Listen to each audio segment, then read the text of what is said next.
Hello guys. So S, இது வந்து நான் ஸ்கூல்ஸ் படிக்கும்போது வாங்கின சர்டிஃபிகேட்ஸ். நிறைய சர்டிஃபிகேட்ஸ் வாங்கியிருக்கேன். இந்த 2 சர்டிஃபிகேட் இன்றைக்கி என் கண்ணில் பட்டுச்சு. இதுக்கு பின்னாடி ஒரு சூப்பரான ஸ்டோரியும் இருக்குது. அது உங்கள்கிட்ட ஷேர் பண்ணிக்கணும்னு நினச்சேன். நிறைய பேர் வந்து கேட்பீங்க இல்லைங்களா, நிறைய கவர்மெண்ட் ஸ்டூடெண்ட்ஸ்க்கு ஏங்க இவ்வளோ ப்ரையாரிட்டி கொடுக்குறீங்க, எதுக்கு இவ்வளோ ரிஸ்க் எடுக்கிறீங்க அப்படின்னு கேட்குறீங்க இல்லைங்களா. அது வந்து இந்த சர்டிஃபிகேட்டுக்கு பின்னாடி உள்ள ஸ்டோரி தான் காரணம். இந்த மேலே இருக்குது இல்லைங்களா, 3rd ப்ரைஸ் அப்படின்னு சொல்லிட்டு அதில் ஒரு காம்படிஷன் வந்து கண்டக்ட் பண்ணியிருந்தாங்க. ஐ திங்க் அது வந்து இங்கிலீஷ் ரிலேட்டடாக ஏதோ ஒரு காம்படிஷன். அதில் ஒரு 500 ஸ்டூடெண்ட்ஸ் பக்கம் வந்து கவர்மெண்ட் ஸ்டூடெண்ட்ஸ் வந்து பார்ட்டிசிபேட் பண்ணியிருந்தாங்க. அதில் நானும் வந்து பார்ட்டிசிபேட் பண்ணேன். 500 ஸ்டூடெண்ட்ஸ் அப்படிங்கிறதுனால நமக்கு எப்படி ப்ரைஸ் கிடைக்காது அப்படிங்கிறதுனால நான் ப்ரைஸ் கொடுக்குற அன்றைக்கி நான் போகலை.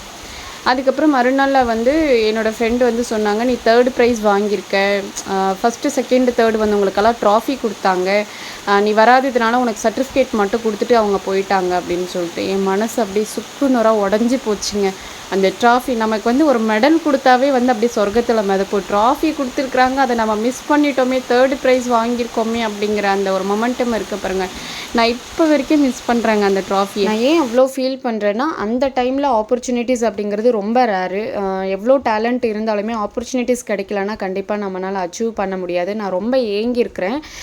ஸோ அந்த ஒரு தாட்டு தான் என்னவோ எனக்கு இப்போ வந்து பார்த்திங்கன்னா கவர்மெண்ட் ஸ்டூடெண்ட்ஸை பார்க்கும்போது ஓகே, நம்மளால் அந்த ஆப்பர்ச்சுனிட்டிஸ் க்ரியேட் பண்ணி கொடுக்க முடியும்னா நம்ம பண்ணலாமே அப்படிங்கிற ஒரு ஸ்டெப்பு தான் வந்து லாஸ்ட் அகாடமி வந்து நம்ம கவர்மெண்ட் ஸ்கூல்ஸ்க்கு வந்து நம்ம அபாக்கஸ் எடுத்து அவங்கள ட்ரெயின் பண்ணி ஸ்டேஜ் ஏற்றி பார்க்கணுன்றது என்னோட பெரிய ஆசையாக இருந்தது.